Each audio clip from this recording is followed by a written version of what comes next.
Carlos Rucauf, gracias por venir. ¿Qué tal? Buenas noches. Alguien con experiencia en campañas y en el conurbano, desde ya. ¿Crees que el gobierno va a cambiar el tono o va a ser el mismo de siempre? No, yo me imagino que van a cambiar el tono, pero no van a cambiar el objetivo central. De hecho, yo te decía antes que entráramos aquí, desde hoy claramente en la Argentina hay dos oposiciones. Está el kirchnerismo, que tiene ahora un solo jefe, que es Kicillof. Bueno, eso Cristina te lo discute, ¿eh? Vale. O Máximo también. Sí, pero te diste cuenta que ni hablaron por teléfono. Está muy claro que Cristina sabe que de Kicillof puede esperar el indulto si Kicillof es presidente y se va a tener que conformar con eso, que no es poco. Pero a este kirchnerismo, que viene renovado, con un líder, se le aparece otro competidor frente a Milei, que es esta liga de gobernadores radical peronista. Y esto es muy importante porque son encabezados por las otras dos provincias productivas y las otras dos provincias que siguen el nivel de votos. Que tienen mucha, claro, eso te iba a decir, son populares, Obvio. Mucha Vos gente. tenés Buenos Aires, un tercio de Buenos Aires es en producción y en población, un poquito menos de un tercio en población, pero en producción un tercio. Córdoba y otro tercio Santa Fe. Siempre ha habido una disputa acá, toda la vida la hemos tenido. Mis viejas disputas con el gallego de la Sota, yo me aliaba con Reutemann, el gallego le iba a ver a Reutemann, siempre fue así. Ahora, estas dos provincias productivas armaron un nuevo frente que además separa frente a Milei, en que es gastador ese frente. Este es un frente que también atenta contra el equilibrio fiscal, pero le dice a la población, ya lo dijo hoy el gobernador de Córdoba, nosotros no estamos con el extremismo kirchnerista. ¿Y qué dijo el gobernador de Santa Fe, Puyaro? El kirchnerismo se fue. Bueno, el kirchnerismo no se fue, está ahí, pero vos querés, Puyaro, que se vaya. ¿Y qué pasa en la próxima elección de octubre, querido Pancho? Tienen un candidato fuerte en provincia de Buenos Aires, un candidato del 12-13% de los votos, ustedes lo van a ver, qué randazo. Tienen un candidato del 30 y pico por ciento en Córdoba, a Schiaretti. Sí, claro. Y tienen una candidata en la provincia de Santa Fe también del 35%. Ahora vamos a hablar de... ¿Te puedo agregar un tercer grupo de oposición? Sí, a ver. Los pochocleros. Ah, mira. Ah, pero esos son... tenés. Pero esos muchachos... ¿Te acordás de Pero son Albistur? parte del grupo kirchnerista. Bueno, pero ¿te acordás del pochoclo Albistur? ¿Cómo no? Pero yo digo, ese grupo que ha sido absorbido claramente por Kicillof, ahí se acabaron las discusiones de lo que decía yo voy por acá. Todo el mundo está yendo lentamente hacia la ciudad de La Plata, Dardo Rocha. ¿Podemos escuchar a Guillermo Moreno? Ponelo a Moreno, dale. Albistur primero, dale. Primero Albistur, que es el que... El que le dio, claro, primero Albistur, dale. Primero Albistur. Como le dije, compañero, es tiempo de calma, de reflexión y sobre todo pochoclo. No nos quedemos sin pochoclo. Esto es Semana Santa. No sabemos si cae en marzo o en abril. Bueno, esto planteaba. Ahora, escuchá lo que pasó esta semana. Moreno, dale. Creo que ha avanzado la idea de un gobierno de transición. Creo que lo que están diciendo los gobernadores va en esa dirección. Lo ven venir, se están empezando a preparar las fuerzas. Hay que buscarle una salida elegante al presidente. No tiene que tener miedo de que va a ir preso. Esto decía Moreno. Sí, pero yo le digo, esto, que fueron rebeldes también ante Kicillof, ya están todos caminando hacia Dardo Rocha. Y le quiero decir esto, hay un grave error de apreciación de lo que buscan los gobernadores. Los gobernadores quieren ganar en el 27, no quieren que se vaya Milei, no quieren otro presidente. Por eso esto te lo error. diferenciaba en el grupo. ¿Qué otro tenés? ¿Tenés Mayans? Mayans, dale. Yo creo que para mi criterio, el gobierno de Milei está terminado.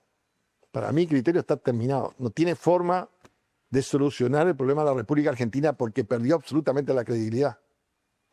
El cuento de la lucha contra la casta, ¿verdad? El ataque al Congreso es porque no creen en el sistema republicano del gobierno.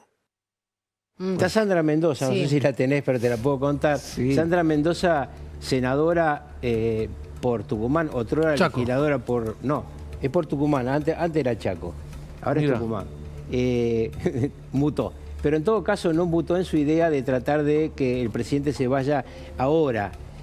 Cuando una fuerza política quiere que se vaya el presidente, es que ve complicada la elección. Cuando vos sabés que ganás en octubre, no querés que se vaya. Querés ganar. Le querés pasar por arriba. De todas maneras, Carlos, van instalando digamos... Pero lo favorecen a Milei. Pero van instalando esto de la gente la está pasando mal, cuando la gente se cansa, la gente está cansada. Usted sabe lo que pasa cuando la gente se cansa. Sí, por supuesto. Pasó, en 2001. Por supuesto, hablaron de 2001, lo van instalando. Sí, pero ¿Qué yo ves, lo que digo Arturo? es esto, para dejar claro. Cada vez que vos le planteás a la gente No, está claro lo que volver vos... a lo peor, porque Sí. también el 2001 en el imaginario colectivo es una porquería. Volver a la crisis, la gente no lo quiere. Lo que quiere la gente es que además de que se acabe la inflación, Que mejore la situación. haya Claro. más plata en el bolsillo. Yo lo vengo diciendo, por eso cuando apareció lo de Bondarenko, yo fui una de las voces que dijo, es una voz racional. Tiene razón, dijiste. Bueno, ahora vamos a hablar de economía, pero me interesa cómo lo ves vos, Daniel. Pancho, para mí, más que cambiar el tono, hay que mirar los hechos. Y el primer gesto del gobierno después de la derrota electoral fue nombrar al ministro del Interior. Y sin embargo, cuando dos de los gobernadores fueron a la Casa Rosada, fueron a verlo a Lule Menem. Con lo cual no hay gesto, no hay tal gesto. Claro, entonces estamos hablando de hechos. Y hasta que Milei no resuelva la interna del gobierno y que le digan, muchachos, no se peleen entre el sector de Santiago Caputo y el de Karina, podrán hacer muchos discursos y demás, pero eso, no sé, sencillamente creo que primero tiene que resolver ese tema y después exponerse a la sociedad. Ahora ¿no? quiero la voz de Rocío Gómez, porque seguramente de la interna puede opinar y mucho, pero fíjate lo que decía Bernie a propósito de esto. también. Mirá, Sergio Bernie, mirá. La ciudadanía entendió que Milei está totalmente agotado, que debe cambiar el rumbo y que tiene los días contados si no cambia el rumbo. Me parece ¿Cómo? que esto es ¿Tiene los algo- días contados? Es una verdad. Epa. Y yo veo que sí, pero por supuesto, usted tiene alguna duda que la sociedad tiene mucha más resistencia para aguantar este yugo que pesa sobre sus espaldas. Este modelo No, bueno, pero económico tiene que mandato no- hasta 2027, Bernie Milei. Sí, bueno, tiene mandato hasta 2027, pero hay que ver si la sociedad lo puede seguir soportando, ¿no? Me parece No, bueno, que no, claro. bueno, pero la Argentina ya vivió esta crisis. La Argentina vivió esta crisis y pasó por el 2001. Y en el 2001 vimos cuando la sociedad se cansó, salió a la calle. Y me parece que la sociedad está dando muestra de cansancio. Bueno, todo tuyo. Bueno, yo creo que se está adelantando, están cantando victoria, ya están sobreexpuestos. Fue una elección presidencial. De acá al 26 de octubre todavía hay muchas semanas. El presidente puede recomponer su relación y no es automático ir a una elección donde los intendentes empujaron para mantener los concejales, que era una elección para elegir diputados y senadores nacionales, ¿no? Ahora, el rumbo o la decisión de los vetos a las leyes no se modificaron. Contra el veto, el gobierno. Contra el veto, la oposición.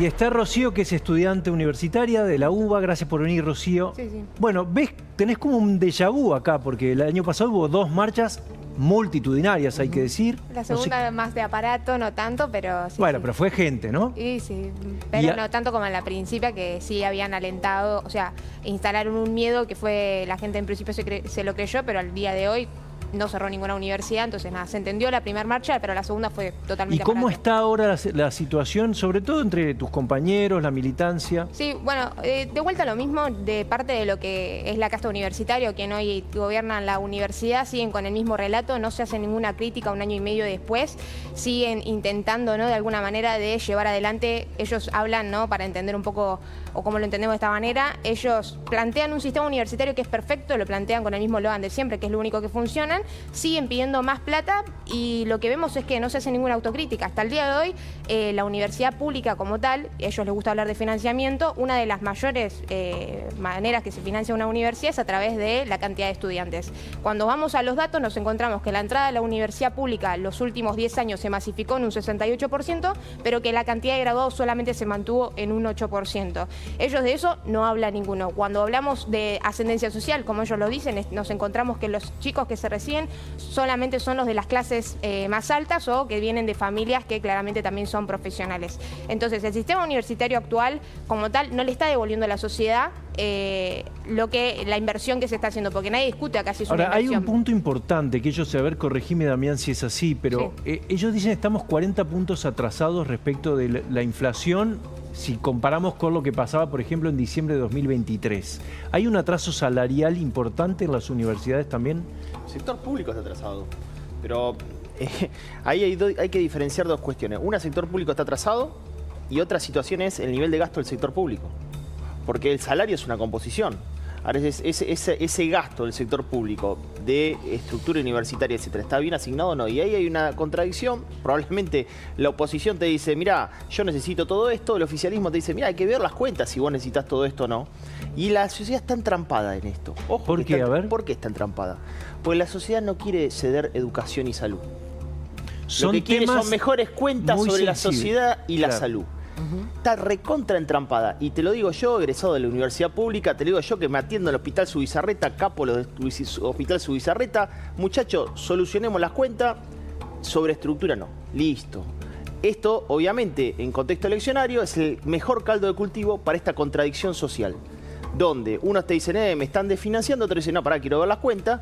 Oposición y oficialismo. No tenemos que caer en esa tranca. Pero hay una discusión también ahí interesante, porque parte de la oposición, incluso universitaria, o Martín Tetaz, que dice, aplaude el equilibrio fiscal, pero está en contra de los vetos, por ejemplo. Entonces, habría que sacarlo de otro lado. Bueno, pero vos te acordás, Fran, el año pasado, claro, él habría que sacarlo del otro lado, digo, cuando fue la marcha federal universitaria, que fue, como bien dice Rocío, la primera realmente muy importante. La primera fue bueno, y el gobierno sintió el impacto. Ahora se te viene la próxima el miércoles. El miércoles va a ser un día muy difícil para el gobierno, porque además ya está el pedido de sesión especial con 13 puntos y lleva muchísimas firmas en diputado para tratar los vetos, entre ellos el universitario. Y Martín Menem, como presidente de la Cámara, me corregirá Rucauf si estoy diciendo algo incorrecto, pero el lunes tiene que definir, no se puede negar por la cantidad de firmas que tiene. Entonces, ¿por qué llegar en este contexto a otra marcha que puede llegar a ser multitudinaria? Bueno, mirá si no será un tema, como decía Damián, que Yarlora, el gobernador de Córdoba, la adopta, decía esto hoy. Y no que el conflicto se vuelva un tema permanente, porque nadie sale en el conflicto permanente. Es necesario que el gobierno dialogue y se siente ya a resolver el tema del financiamiento universitario, a resolver el tema del Garrahan, a resolver los discapacitados, a resolver los fondos de infraestructura, a resolver los temas que hacen que hoy tengamos más desocupados que ayer.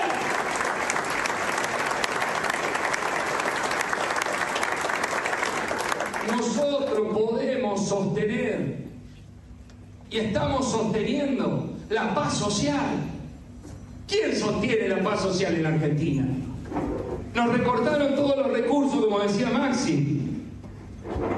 ¿Por qué funcionan hoy las escuelas? Le sacaron a los docentes el incentivo docente. ¿Qué habría que hacer con esta discusión? ¿Lo conoces a Yarlora, no? A todos, pero sí. Realmente nació una oposición.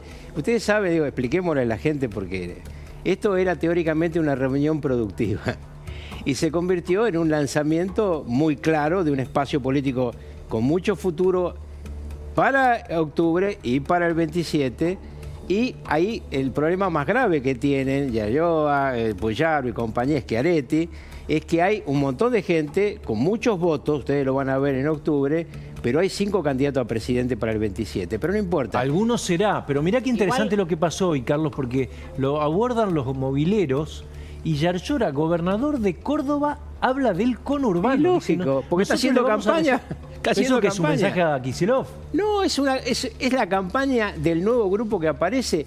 Yo cuando lo vi venir a Yarlora y le preguntaban, fue tan impactante, porque además espera, hace la pausa, se da vuelta típico del que sabe manejarse. Lo tenía pensado. No, obviamente. Cualquier dirigente político que llega a ese lugar sabe lo que va a decir. Igual que cuando uno viene acá, sabe lo que va a decir. Igual... Si no es un salame. Se da vuelta, espera que todos se acomoden y tira la frase del conurbano bonaerense. En serio, el gobernador de Córdoba. Pero bueno, está haciendo una campaña. Perdón, va a ser importante este grupo, muchachos. Acuérdense. Milei tiene 2 oposiciones y se tiene que dar cuenta que esas 2 oposiciones tienen característica distinta para enfrentarlos. Estos no están en el golpe. Solamente esto, todo este grupo eran aliados del gobierno. Digo, lo apoyaron al gobierno en todo. Y de repente vos decís que no le crees, pero porque me interesa esto. Pero le votaron Carlos, todo. para un minuto. Carlos, le votaron todo, perdóname, le votaron todo porque compartían lo básico. Pero tenían que esperar el momento para aparecer y están trabajando hace rato. Cuando se desarma Juntos por el Cambio, acá se produce una alternativa. Un sector se va con Milei y otro sector se queda mirando. A ese grupo que ustedes vieron, ya se le sumó el gobernador electo de la provincia de Corrientes. En cualquier momento lo vamos a ver ahí a Jorge Macri. Aparecen más. Ahora, ¿por qué es relevante esto? Seguramente vos, Damián, te pasa lo mismo que a mí. Cuando este grupo de 5 gobernadores empezó a surgir, a mí me llamaban empresarios que decían, ojo, porque si esta es la oposición argentina, firmo, porque es otra cosa. Estamos hablando de gente que defiende el equilibrio fiscal. Después vemos, porque es difícil de hacer eso. Es sagrado, yo no estoy de acuerdo que defienda el equilibrio fiscal. Me interesa en el resto son más racionales, obviamente. Son más racionales. Totalmente. Damián. En el corto plazo, el empresario quiere ver un Congreso componedor de reforma. Si no, el río país vuela. Estos tipos son racionales, Bienvenido sea. Después la gente votará quien quiera, no me voy a meter en el voto de la gente.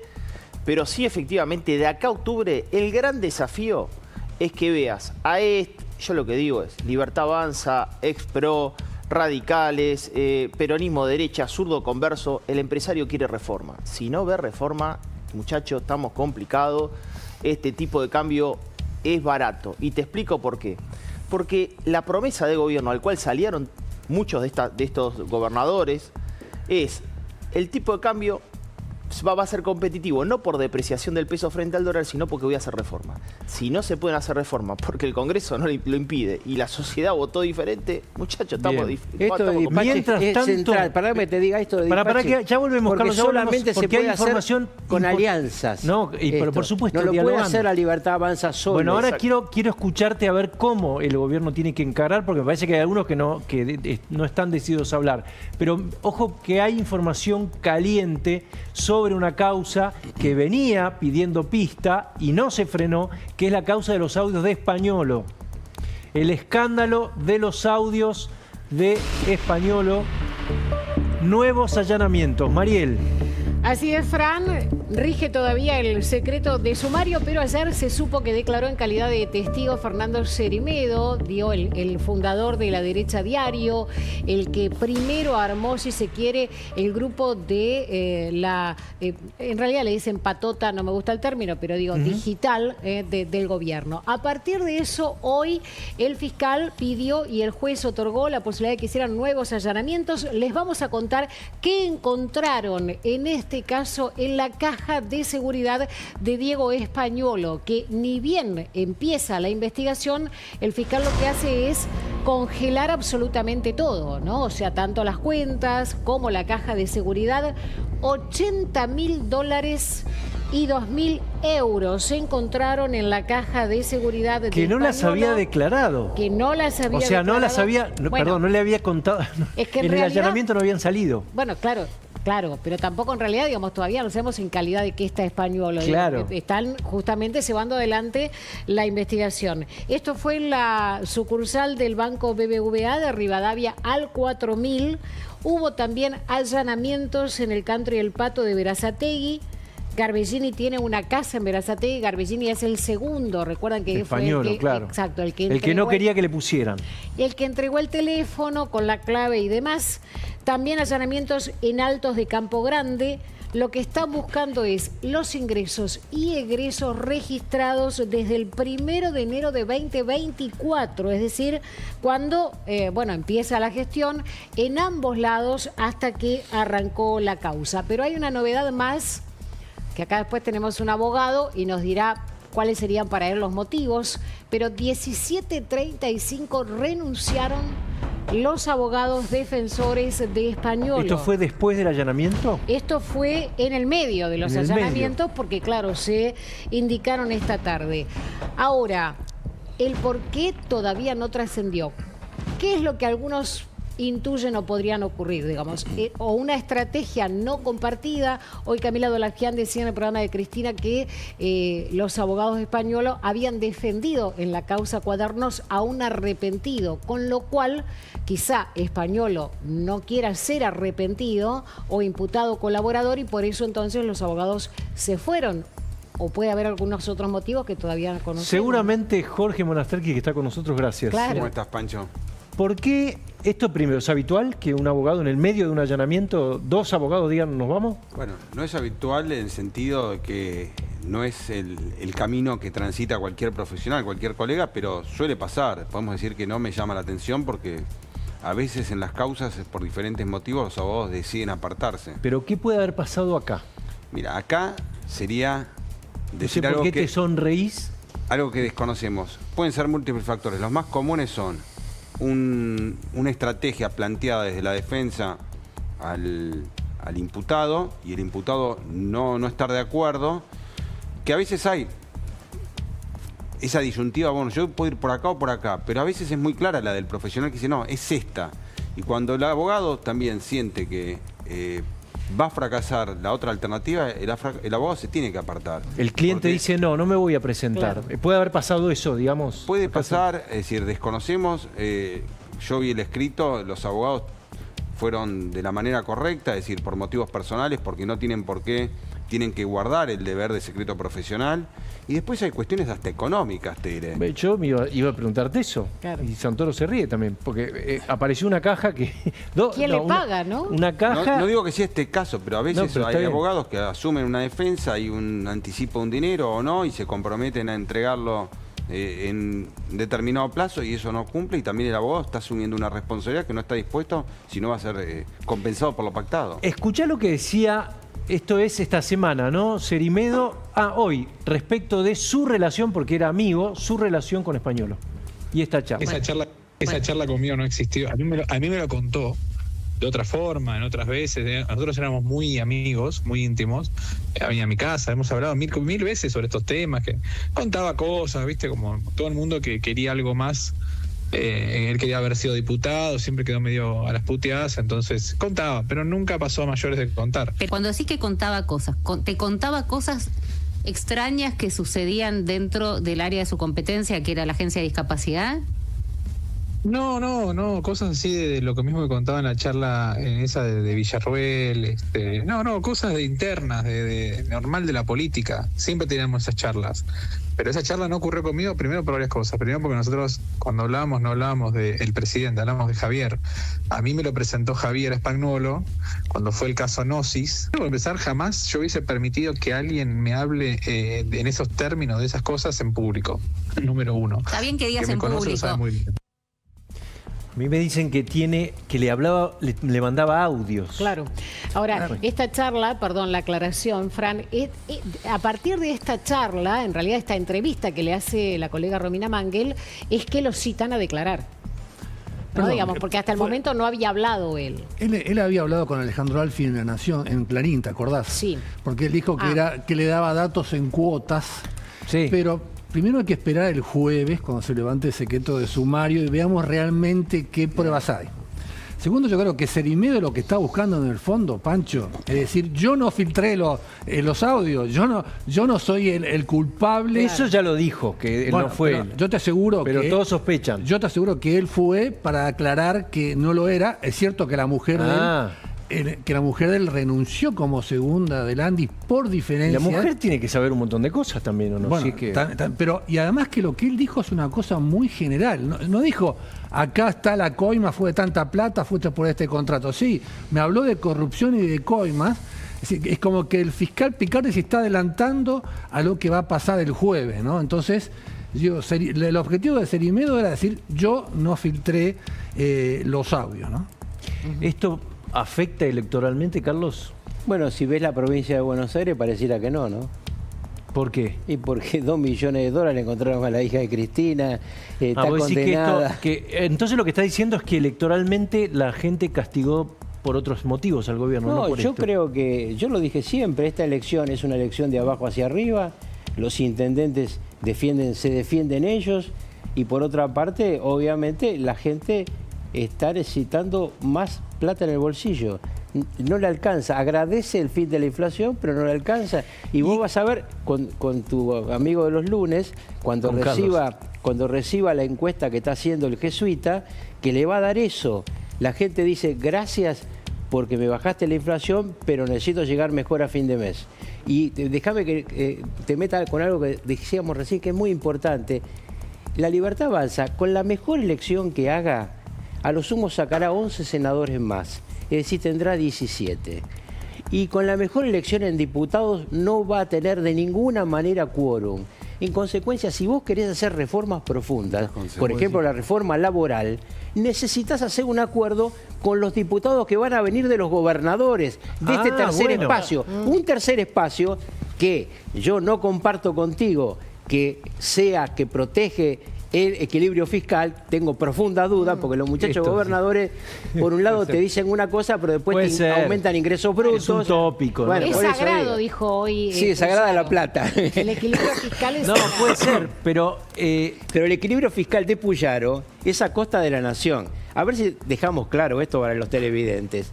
La provincia de Buenos Aires toda la vida subvencionó a la Argentina.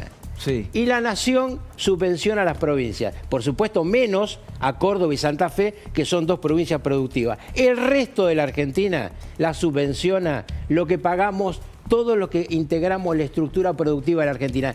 Y entonces, es muy importante que el gobierno se dé cuenta que tiene dos oposiciones, que las dos le van a apuntar al equilibrio fiscal, pero hay una que después de octubre es la única que la puede ayudar a lograr las leyes que necesita para gobernar. Con lo que va a sacar, va a poder defenderse de las locuras, de los que lo quieren voltear. El escudo anti. Más de un tercio en ambas cámaras lo va a tener. Esto es muy bueno, es muy importante lo que está diciendo Rucauf. Muy importante, porque el mercado está testeando si lo que él dice efectivamente se da políticamente, ¿entendés? Es muy importante. Sí, es viable. Ahora, Damián, yo hoy hablaba con un banquero que me decía, sin acuerdo con los gobernadores no hay salida. Me lo decía así textual, el dueño de un banco. Ahora, si no están dispuestos, si cada uno está en una carrera electoral... No, pero hay un octubre y hay un después de octubre, mi querido Pancho. Vos decís que la política... Vos decís que por la campaña. Antes de las elecciones todos nos ponemos en la punta para sacar votos. Después de las elecciones hay racionales e irracionales. Los irracionales plantean la locura de que el presidente se vaya. Esa no va a ser la de los gobernadores. A ver, ¿quiénes son los irracionales? Ese es el kirchnerismo y su mundo. Y además es Ni pánico. siquiera Kicillof. No quiero hablar de Kicillof.